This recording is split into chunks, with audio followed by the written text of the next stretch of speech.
Welcome back to this video where I'm going to review this Orient Mako XL. It's a really hefty, heavy, big dive watch.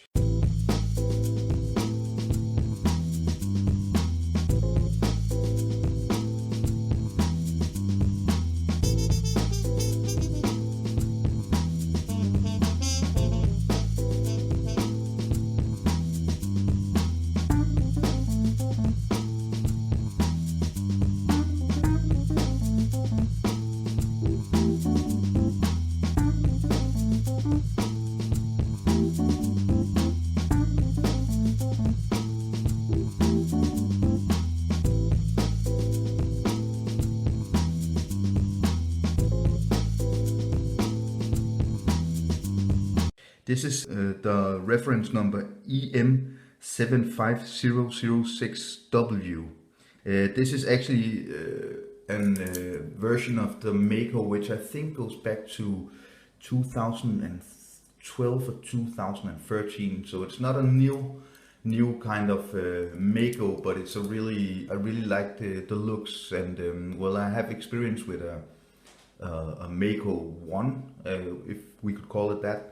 I was quite happy with that watch, so I thought I wanted to try this out. I really like the look with the white dial and the green bezel insert and the steel bracelet, as well as I think I needed a really a big watch. Let's start out with the most prominent thing about this watch, and it's the weight. It's an extremely heavy watch. So I brought my little weight here, just to show you how much it weighs in grams. Okay, and here we go.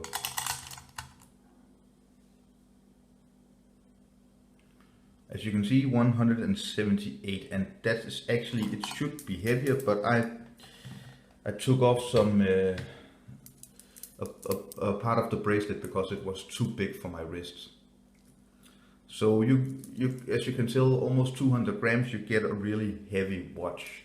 If we just get into the dimensions quickly to have the dimensions with this watch, with the bezel, you get a bezel of around, as you see here, 44 millimeters. Including the crown, you get around 48. The thickness, 13 and a half millimeters. See, almost 1.3 centimeters. And if we go from lock to lock,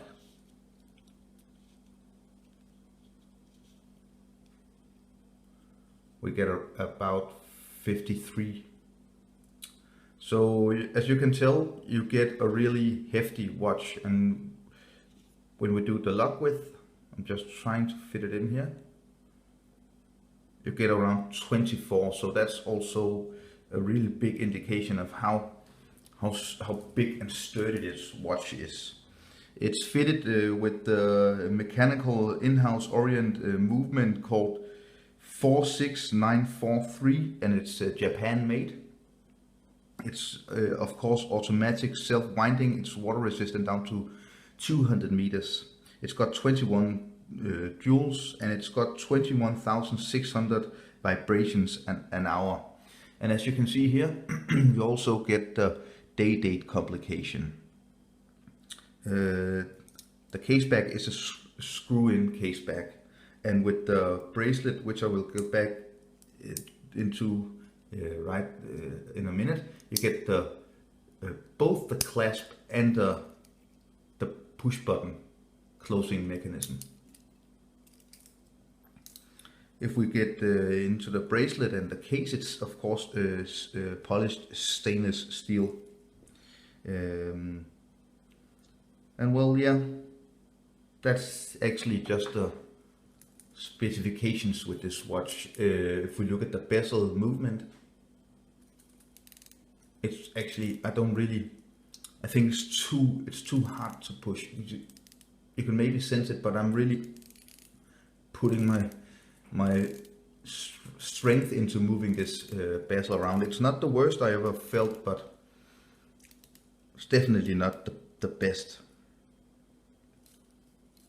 If we look at the special little detail about Orient watches, you get both the crown and a push button.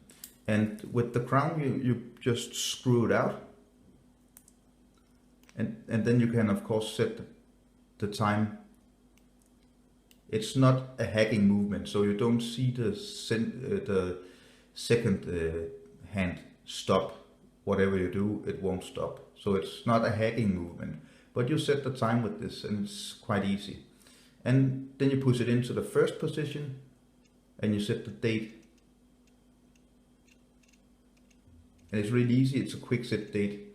But the thing with the old Orient Makos, with this movement, this caliber movement, if you want to set the day, so now it's Sunday, you actually have to push this button. You can't do it with the crown, so you have to push this button and then you get Sunday in another language and Monday, and just keep on pushing until you find the right language and the right day, of course.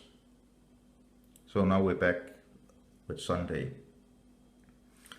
So if we look at my wrist, the watch on my wrist, I got a 7.1 inch wrist, which is about 17.5 to 18 centimeters. So I had to take out some parts of the bracelet, which I did myself, and it was quite easy. If you go to a watchmaker, he will probably charge you a few bucks for this, so I don't really want to spend money on that, especially because this watch I paid around $140 for. So I think with a watch at this price point, I didn't really want to do anything else about it, and I really like the look, and it feels really heavy on the wrist. As you saw, it was 178 grams, so it actually feels great. And what I was really worried about was the metal bracelet, because of course when you buy watches at this price point, they have to cut the cost at some places to keep the price down. And well, of course they do with the movement. It's an automatic movement, but it's made on machines, and I'm not very happy about the movement, but I will get back to that point. If we look at the bracelet, it actually feels good. I really like wearing this. I think it's a good quality. It's not like a Rolex Oyster bracelet or anything, but it's a good bracelet. What I don't like is the clasp and the push button mechanism. I really like the push button mechanism, but the clasp, it just feels, and as you can see it here, you really have to push it. It's quite hard to get in place, and it just feels cheap and bad. You get the Orient logo here, but the push button mechanism is really good, no problem. It works really nice. If we look at the case back, just get the Orient logo and some information about the watch. So to get back to the movement, which is actually the besides the not so well functioning, quite cheap clasp, you can also almost hear it sounds a bit cheap. The worst thing about this watch is the movement. You can't hand wind this watch. It doesn't hand wind. So you have to get it moving, you have to shake it. And the big problem with this movement is that the power reserve is really bad. I think I would maybe get around 24 to 30 hours power reserve, and that is just not good enough. So you have to, if this watch becomes your everyday watch, no problem. Then you will probably just have it running all the time. But if you're only going to wear this once or twice a week or 4 times a month or something, you have to always get the watch back to moving, and then you have to set the time and the date, which is quite, well, it takes a little extra time because you have to use 2 mechanisms. So that's the bad part about this watch. But what can you expect when you buy a watch at around $140?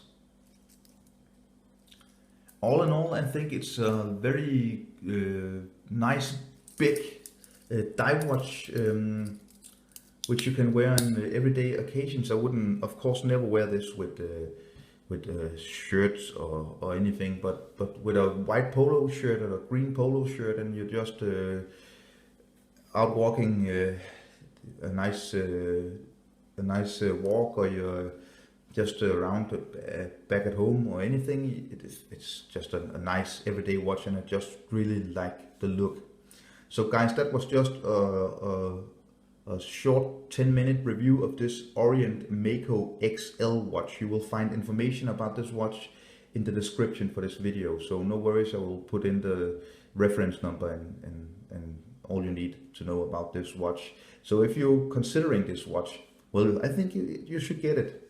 But don't expect a real high-end luxury watch. It's got some nice details, and at the price point it's a good watch, but it's not anything like my Omega Seamaster or my Rolexes or my Tag Heuers. It's not at the same quality, and this is one of the older Makos, Orient Makos. They have since improved the quality dramatically.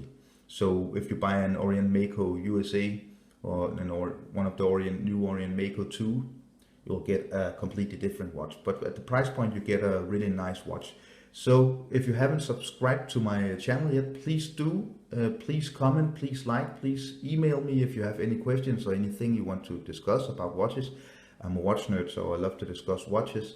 And just before I say goodbye, I'll just say you'll get a Loom shot right now. So thank you so much for watching. Bye bye. Okay, and here we are with the Loom. See, it's a quite decent Loom for a watch at this price point. I would like the hour markings were a bit brighter, as bright as the minute and hour hand, but it's a decent Loom.